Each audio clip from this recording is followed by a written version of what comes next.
Bonjour en fait tout le monde, bienvenue au webinaire Flash Santé où on va effectivement apprendre des nouvelles façons pour prendre soin de soi au naturel durant la pandémie. J'ai l'honneur, moi Mouna, de partager avec vous certaines connaissances et certaines informations acquises durant mes formations liées à la santé. J'espère bien qu'elles seront utiles pour vous dans votre vie quotidienne. Donc, durant ce webinaire, on va voir la liaison entre le stress et l'anxiété et les différentes façons naturelles pour gérer ce stress durant cette pandémie. La situation actuelle de la COVID-19 nous a mis malheureusement dans un contexte d'incertitude, d'isolement, d'impuissance, de perte de certains repères de stress et d'anxiété. Il ne faut pas confondre entre le stress et l'anxiété. Et si le stress n'est pas une maladie, l'anxiété en a. En fait, le stress, c'est un mécanisme physiologique normal qui permet à l'organisme de s'adapter face à un agent stresseur. Dans notre cas, c'est la COVID-19. Et plus précisément, c'est une réponse neuro-hormonale décrite par le médecin québécois Anselier en 1936 et qui la sépare en 3 phases. Donc, on a la phase d'alarme. Elle est courte, qui dure de quelques minutes à quelques heures maximum. Le corps devient ultra actif à cette phase-là. Le cerveau libère l'adrénaline pour mettre le corps en état d'alerte. On a alors stimulation de la concentration, de la mémoire, la vigilance, le sens de l'analyse pour réagir au plus vite. Donc, c'est un stress positif. On parle de phase de résistance quand le stress et les tensions persistent.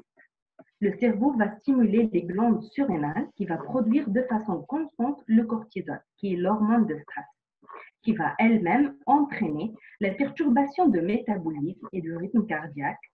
Elle provoque une chute du système immunitaire, ce qui rend l'organisme moins résistant aux infections.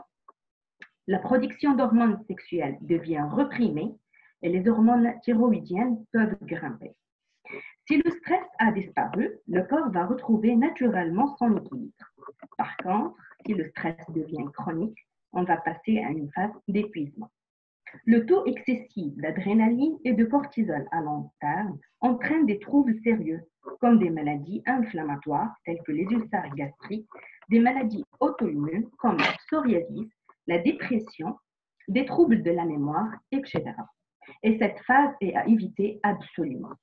On a bien compris qu'à forte intensité, le stress chronique active l'anxiété, la dépression, qui sont la conséquence d'un déséquilibre après une exposition importante à cet agent stresseur. Quant à l'anxiété, c'est une réponse à une menace inconnue accompagnée d'inquiétude et d'un sentiment de malaise, caractérisée par une réaction de l'organisme qui se manifeste sur le plan cognitif par des pensées négatives, des scénarios catastrophiques, la difficulté à mémoriser, à se concentrer, la difficulté à réaliser des nouveaux apprentissages et les erreurs de jugement. Sur le plan affectif, on trouve les faibles sentiments de compétence et d'efficacité personnelle, la culpabilité, le manque de confiance en soi, l'irritabilité et l'hypersensibilité. Sur le plan physiologique, l'anxiété peut se manifester par des maux de ventre, des nausées, même des douleurs thoraciques, une sensation d'avoir une boule dans la gorge, des troubles de sommeil. Et sur le plan comportemental, on trouve l'isolement, les crises de colère, les pleurs, l'agressivité et l'hyperactivité. Comment mieux gérer son stress et ses émotions? C'est la question clé. Il suffit de petits gestes pour arriver à gérer le tout au quotidien. D'abord, il faut éviter l'infobésité en restant informé via des sources fiables. Parce que le fait d'écouter en continu les news, cela augmente notre niveau d'anxiété. Il faut faire de sport parce que le fait de bouger, ça diminue notre stress. En plus, le sport favorise l'élimination des déchets toxiques accumulés dans notre corps par nos organes filtres qui sont les reins, les poumons, les intestins, le foie et la peau. Des promenades en pleine nature, de temps en temps, ça nous aide à mieux respirer, à se libérer de cette sensation d'étouffement. N'oubliez pas de garder lien avec les gens qui vous font du bien. Le fait d'être entouré, ça permet de sortir de l'isolement social. Il est conseillé aussi de faire de la méditation respiratoire parce qu'en situation de stress, la respiration a tendance d'être accélérée et superficielle, ce qui donne la sensation de ne pas pouvoir respirer pleinement, entraînant la fatigue et des tensions musculaires. La respiration profonde permet d'oxygéner le cerveau, donc on revitalise notre corps et on se détend naturellement. Il faut en faire 5 minutes au moins une fois par jour. Pour bien apprendre les techniques de la respiration profonde, il suffit juste de la googler. Les activités artistiques comme la musique, la danse, la peinture ou manuelles comme le bricolage, le jardinage sont vraiment à conseiller. Il est préférable aussi de développer des pensées positives et le soif d'apprendre en élargissant les sources d'intérêt et les contacts sociaux. Quoi mieux qu'un sommeil réparateur? Il est très important à notre corps. On parle de ce sommeil s'il est entre 7 à 8 heures. Et pour l'avoir, il faut éviter les stimulants comme la caféine, comme le trouve dans le thé noir, le chocolat, le café, le cola, la nicotine et l'alcool. Il faut bien s'hydrater, adopter une alimentation riche en tryptophane, un acide aminé qui favorise le sommeil, et on le trouve principalement dans la dinde, le thon, les céréales complètes, les bananes, les raisins, les avocats, les dattes, les graines de chia, les graines de courge et les figues. Évitez les sucreries surtout le soir. Prenez des tisanes de valériane ou du camomille. Consommez des suppléments alimentaires de magnésium ou de mélatonine au besoin 1 heure avant le coucher. Il faut se gâter de temps en temps par les huiles essentielles comme celui de ylang-ylang ou géranium ou jasmin et éloignez-vous de toute source de luminosité minimum 1 heure avant de se coucher pour ne pas déclencher le cycle d'éveil. La détente et la relaxation sont des choses à considérer dans notre vie quotidienne via des bains relaxants ou le sauna. Je vous suggère le bain relaxant des sels d'Epsom. Le sel d'Epsom, c'est le sulfate de magnésium, qui est une substance minérale utilisée depuis 400 ans. Cette nomination est reliée à la station thermale Epsom en Angleterre. En contact avec l'eau, le sel libère le magnésium qui diminue la sécrétion des hormones de stress, le cortisol et l'adrénaline, en apaisant le système nerveux central. Le sel d'Epsom a un effet analgésique pour les tensions musculaires et les crampes dues au stress. Je profite de l'occasion pour vous mentionner d'autres vertus du sel d'Epsom, à part sa remède anti-stress. Donc, il a un effet anti-inflammatoire, il prévient et soulage les migraines, améliore la concentration, expulse les toxines, soulage l'eczéma et réduit le gonflement. Quelques exemples d'utilisation de sel d'Epsom ici à Québec et au Canada. On trouve les bassins flottants d'eau salée avec une température qui s'approche à celle de notre corps. La séance varie entre 30 et 60 minutes à un prix raisonnable. Aussi, il y a même des cabines d'eau flottante personnelles avec le même principe. Ça vous manque que quelques minutes sur Google et oups, vous trouvez les adresses qui vous conviennent. Le sauna ou le hammam, à part que ces deux relâchent les tensions musculaires, la chaleur a un grand effet sur la sécrétion d'endorphines qui décontractent le corps et l'esprit. L'aromathérapie, c'est une autre technique pour surmonter ce stress. Donc, elle a un effet très sédatif et calmant. Il s'agit de l'utilisation des huiles essentielles à des fins thérapeutiques. Dans notre cas, je vous suggère quelques huiles essentielles qu'on peut les mettre dans un diffuseur et qui aident à modifier votre humeur et à trouver la sérénité. Ces huiles sont comme le basilic, la lavande, le mandarinier, le jasmin, la menthe poivrée, l'abricot et le ylang-ylang.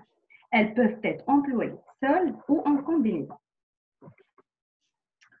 L'infrathérapie est un traitement qui consiste à s'envelopper dans une couverture qui envoie au corps des rayons infrarouges. Ces rayons pénètrent dans la peau jusqu'à 4 cm de profondeur pour produire une chaleur apaisante. Ils procurent de nombreux bienfaits, principalement la transpiration naturelle qui est 3 fois plus que le sauna traditionnel, ce qui détoxifie et nettoie bien le corps. Elle favorise la circulation sanguine et renforce le système immunitaire. Elle procure aussi une détente aux muscles et régule les problèmes de sommeil. J'indique à titre d'info que cette thérapie a d'autres indications, comme par exemple pour la perte de poids, la cellulite, l'arthrite et le rhumatisme. On arrive au 10e point, qui est la bonne alimentation. Savez-vous que notre ventre, c'est notre deuxième cerveau? Oui, c'est notre deuxième cerveau. Récemment, les scientifiques ont fait une découverte étonnante. Non seulement notre cerveau qui dispose de neurones, notre tube digestif dispose aussi de plus de 200 millions de neurones, ce qui favorise la connexion entre les deux dans les deux sens. Autrement dit, les intestins influencent sur notre cerveau et peuvent alors être la source de certains troubles psychiques comme le stress et la dépression, et même certaines maladies neurodégénératives comme l'Alzheimer, la maladie de Parkinson, etc. Ça a été prouvé que 95% de la sérotonine, qui est l'hormone de bonheur et de bien-être, est produite au niveau de l'intestin. Et après, elle va être échangée avec le cerveau, permettant de réguler l'humeur et le bien-être mental. D'autres études ont mentionné que les bactéries intestinales produisent aussi leur propre sérotonine qui interagit avec le système nerveux. On conclut que la dépression est due généralement à un taux de sérotonine inférieur à la normale. C'est pour cela que certaines classes d'antidépresseurs augmentent la production de cette hormone entre les neurones. Comment prendre soin de tubes digestifs? Tout simplement en rééquilibrant votre flore intestinale. L'intestin est composé de milliards de bactéries bénéfiques qui vivent avec nous en harmonie et qu'on appelle la microbiote. On l'obtient dès la naissance lors de notre contact direct avec la flore vaginale et rectale de notre mère. Puis, ça se développe à travers l'environnement et l'alimentation. Malheureusement, plusieurs facteurs perturbent cette microbiote comme les toxines, les fast-foods, les cigarettes, l'alcool, les antibiotiques, les pesticides, même l'air qu'on respire. C'est pour ça, c'est fortement suggéré d'amplifier notre microbiote via des probiotiques additionnels qu'on les trouve essentiellement dans les suppléments de probiotiques, dans les boissons kombucha, le lait kéfir, le yogourt enrichi en probiotiques et même les fruits, les légumes fermentés comme les choucroutes ou autres. J'indique aussi que, outre que la production de sérotonine, la microbiote est nécessaire pour la digestion, renforce le système immunitaire et elle produit certaines substances nutritives comme la vitamine K, indispensable à la coagulation sanguine. Comme tout autre vivant, les bactéries intestinales ont besoin de la nourriture pour leur croissance et leur fonctionnement. Les prébiotiques sont alors certaines fibres et sucres qui nourrissent ces bactéries-là et qu'on les trouve principalement dans l'artichaut, les bananes, l'ail, le poireau, l'oignon, l'asperge, les racines de chicorée, les pommes et l'ananas.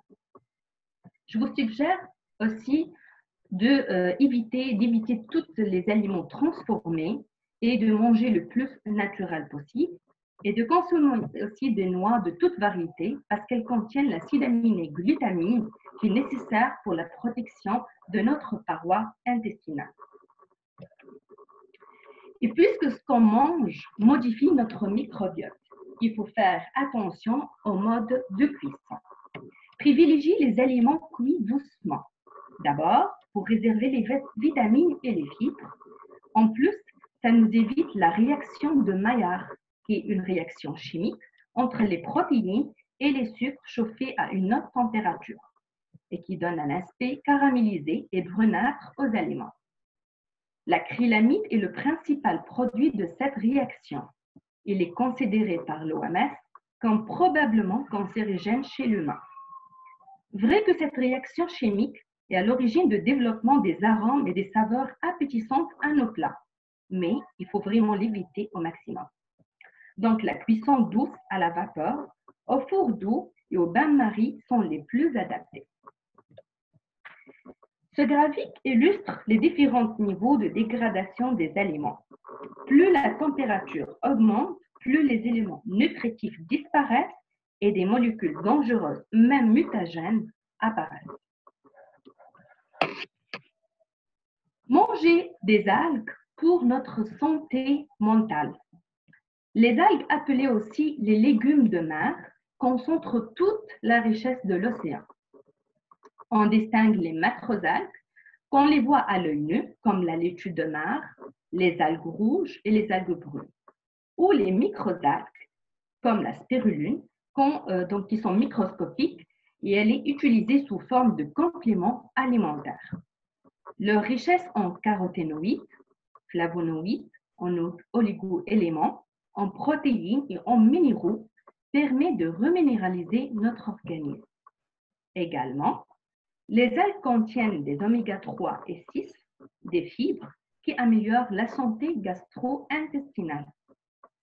Ces aliments aquatiques aident aussi notre corps à neutraliser les radicaux libres qui endommagent nos cellules et qui sont dus au stress, à la pollution, à une mauvaise alimentation, etc.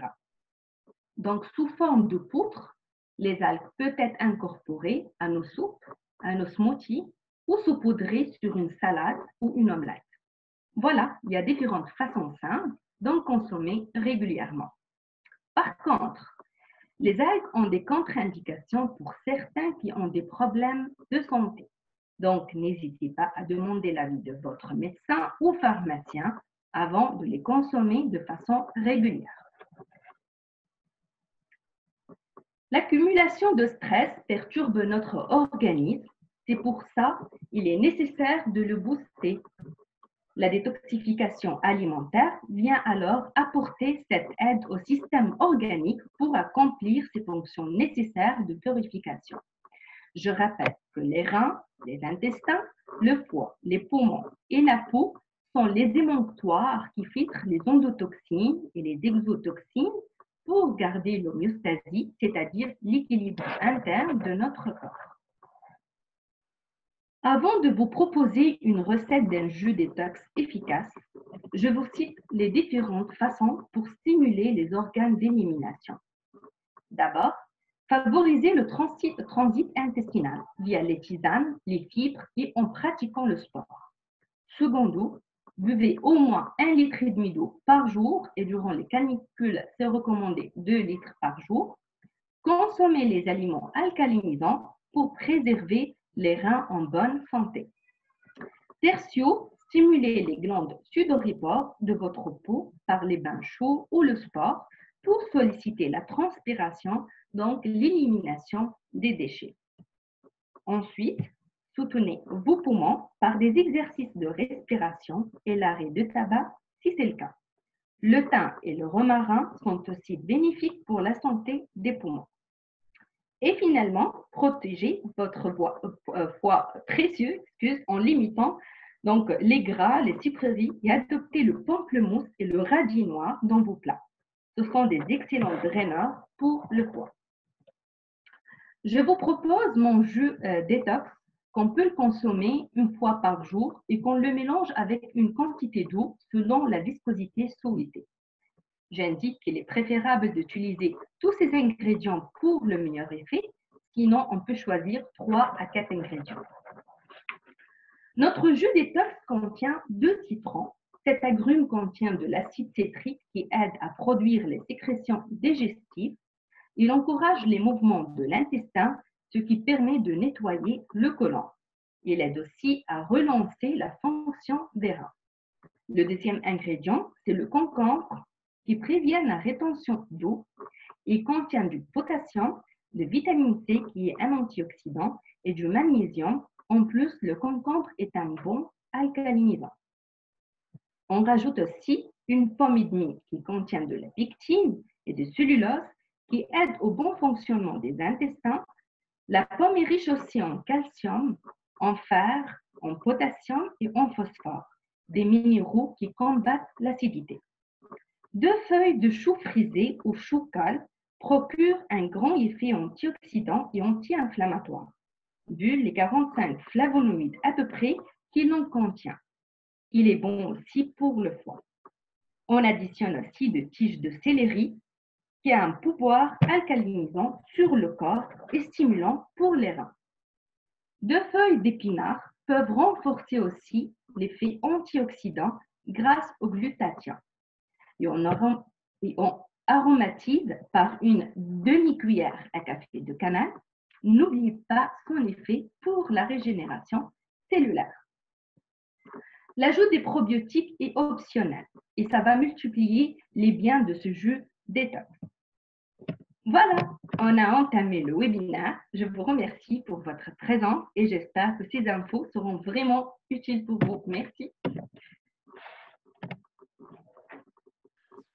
Merci Mouna pour toutes ces informations très riches, très précises surtout. Je donnerai la parole à Siham. Oui, je suis là. Donc, merci beaucoup, Mouna. C'était vraiment intéressant. Merci à vous. Je profite juste pour m'excuser pour de certains participants. On avait juste quelques problèmes techniques. Donc, je sais qu'il y a certains participants qui ont un peu manqué d'informations. Mais il s'agit d'un un type de fibres et de sucres qui leur garantit leur fonctionnement, leur croissance, leur multiplication. Et ces sucres et ces fibres, donc, on les trouve essentiellement dans les aliments que je viens de les mentionner, comme l'artichaut, l'asperge, l'ananas, le pomme, les chicorées. Donc, ou bien on peut trouver aussi les prébiotiques sous forme de poudre, donc vendus dans les pharmacies ou autres centres commerciaux. Donc, c'est ça, c'est leur alimentation. Donc, on prend les probiotiques et pour donc avoir le meilleur effet, on les donne aussi leur alimentation avec. D'accord? Donc, c'est ça. Mais prébiotiques, c'est vraiment quelque chose de très important pour moi. Moi, je le prends régulièrement. On sent rapidement donc, la fatigue, par exemple, disparaît. Tu te sens en mauvaise humeur, en bonne humeur, excuse. Et puis aussi, c'est très bien pour, par exemple, parce que comme je vous ai dit, là, les bactéries, il y a vraiment des milliards et des milliards de bactéries qui sont dans notre corps. Hein. À partir donc, des muqueuses intestinales, même dans donc, la flore vaginale, on a des bactéries. Donc, c'est pour ça, ces probiotiques-là permettent donc la régénération de ces bactéries parce que c'est une protection pour nous. D'accord. Donc, c'est ça. OK. Siham, il y a une autre question ici. Donc, là, on dit, on a beaucoup entendu de la valeur nutritive des dattes. Pourriez-vous nous en dire plus? Donc, pour Mouna. Et la deuxième question de la même personne, parce que la personne ne peut pas parler parce qu'il y a elle a un bruit de fond. La deuxième question, c'est pourriez-vous nous conseiller des aliments ou des mélanges énergisants? C'est ça. Donc, la première question, c'était sur les dattes et la deuxième, c'est les aliments et mélanges énergisants.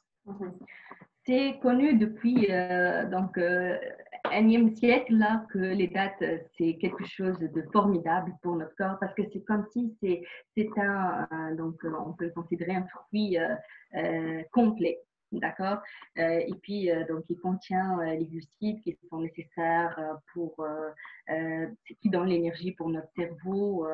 Contient même des fibres aussi qui sont bien pour les probiotiques, donc pour la microbiote, en fait, les bactéries bénéfiques.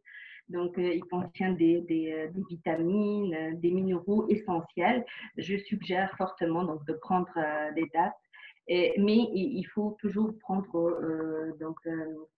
en considération donc les personnes qui ont par exemple donc l'hyperglycémie et tout. Il ne faut pas exagérer donc pour la consommation des dattes.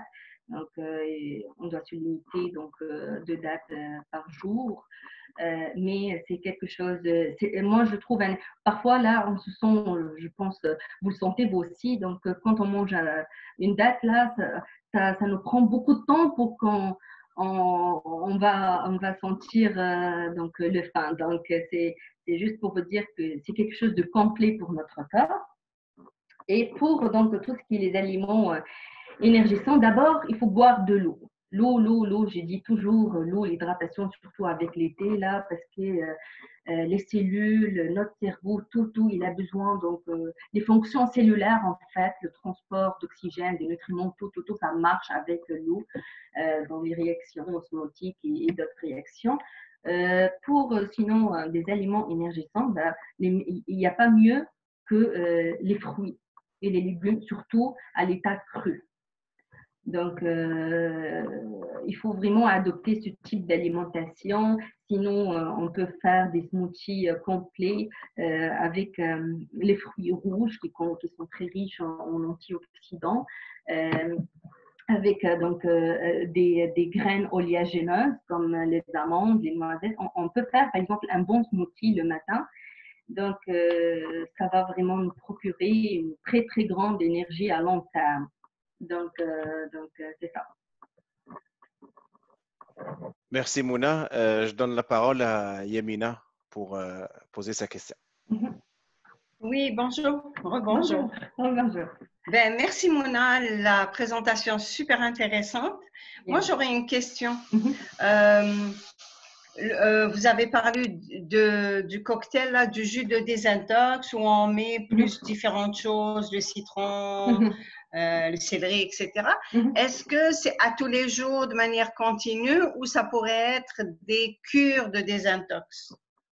Oui, une bonne question. Ben, ça dépend. Si par exemple quelqu'un il compte pas le prendre donc de façon régulière, ben, il peut le prendre 2 à 3 fois par semaine de façon continue. On peut aussi faire une cure détox pendant par exemple, disons les 2-3 mois de l'été. D'accord. Mais en fait, à part ce jus détox, pour vraiment avoir donc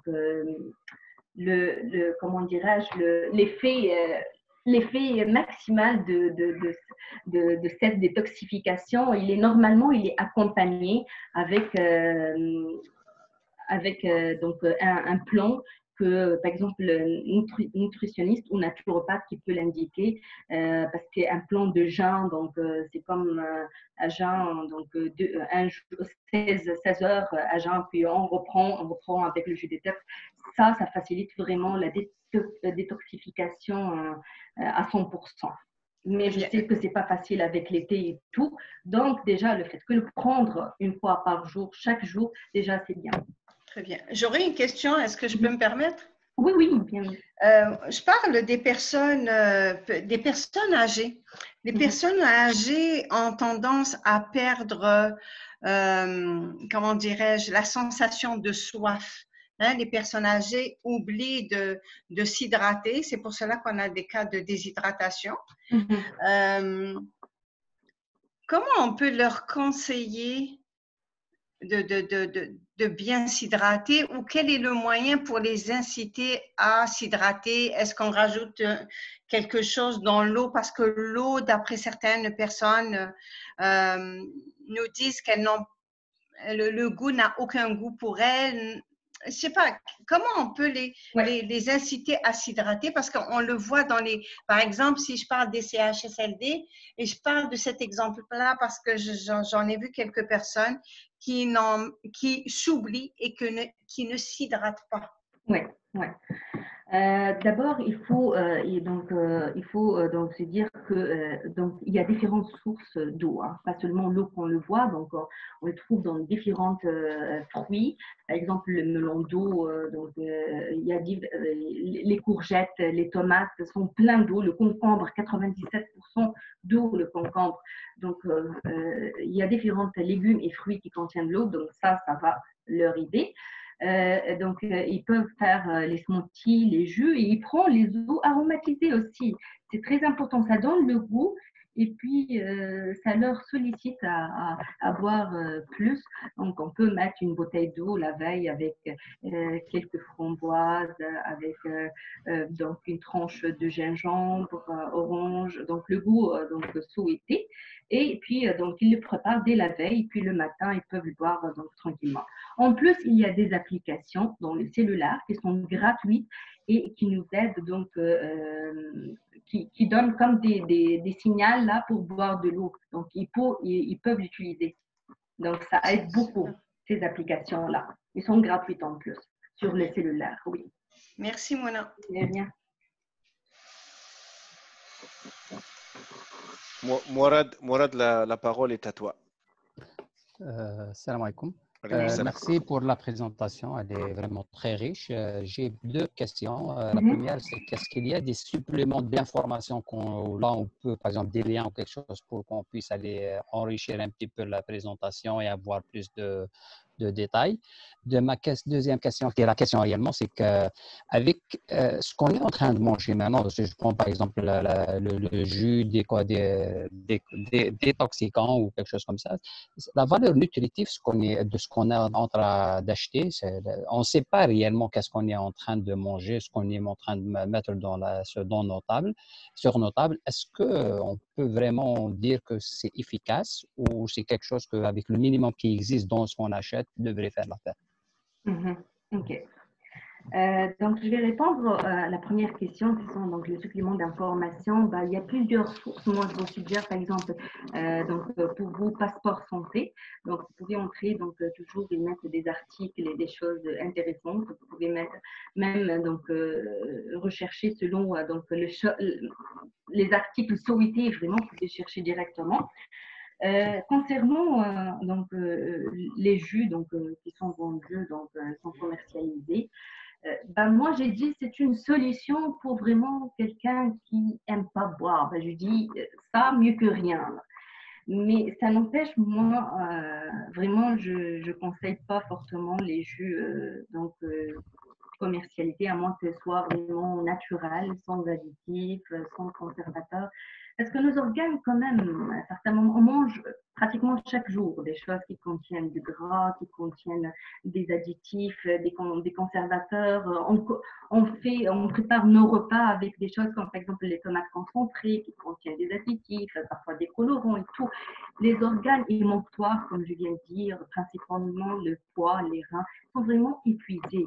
Donc, si on trouve l'occasion pour vraiment les aider à ne pas fonctionner de plus, on n'hésite pas. Par exemple, les jus, on peut le faire chez nous. On peut faire un bon smoothie le matin. Donc, je trouve que c'est plus d'abord économique, d'accord? Et puis, c'est plus santé. Donc, tu peux te gâter comme tu veux avec ton jus. Là, tu fais des miracles. D'accord? Donc, moi, sincèrement, je suggère toujours les jus naturels. Il y a plein de variétés, des fruits, des légumes. Toujours, il faut toujours changer. D'accord? Et puis, on adopte aussi la culture qu'on met quelques feuilles, par exemple, d'épinards dans notre smoothie de fruits. Pourquoi pas? Ça ne va pas vraiment trop dévier le goût, c'est acceptable et c'est bénéfique. Donc, c'est ça.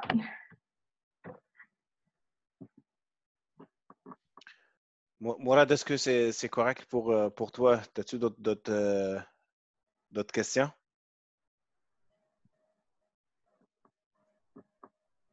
Mourad, tu peux juste… Voilà. Oui, merci, c'est correct.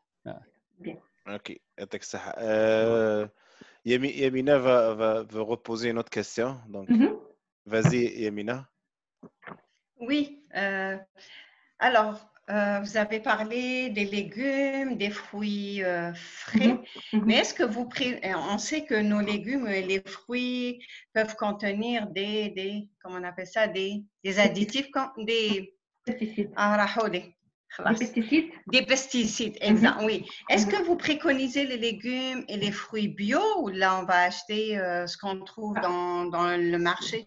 Oui, pas nécessairement. D'abord, il faut savoir que les légumes et les fruits bio, c'est pas, ça ne signifie pas qu'il n'y a pas de pesticides dedans. Hein. Donc, il y a une réglementation avec les fruits et les légumes bio qui ont un certain pourcentage de pesticides qui sont autorisés à en contenir et ils ne devraient pas le dépasser. Mais il contient. Vrai que donc le pourcentage est plus faible que l'ordinaire, mais il contient. Mais par contre, on peut, si par exemple quelqu'un, parce qu'on sait bien que les fruits et légumes bio sont plus chers, donc c'est 2-3 fois le prix. Donc pour quelqu'un qui peut prendre les fruits et les légumes ordinaires, il peut les bien nettoyer, surtout avec le vinaigre blanc. ça peut absorber les pesticides qui l'en contiennent. Les pommes aussi, donc on les nettoie bien avec le vinaigre, ça enlève la cire et c'est très important. Comme ça, on minimise vraiment le maximum des risques et des pesticides parce que les pesticides sont des déchets, des toxines pour notre corps. Et c'est ça, on va revenir dans le boucle fermée. Notre corps, il va être obligé à donc métaboliser ça pour les éliminer vers les émonctoires. Et ça, c'est un travail de plus pour notre corps. Ouais. Très bien. Donc, nettoyer les légumes et les fruits avec du vinaigre blanc, c'est ça? Oui. Très bien. Ben, je vous remercie. Merci. Merci, Yamina. Sihem, je te donne la parole parce qu'il semble qu'il n'y a plus de questions. Donc, Sihem, tu peux juste unmute. Oui, La parole est à toi. D'accord. Merci beaucoup, Youssef. Merci, Yamina. Merci aux participants pour avoir participé d'abord pour vos questions très pertinentes, très importantes. Donc, je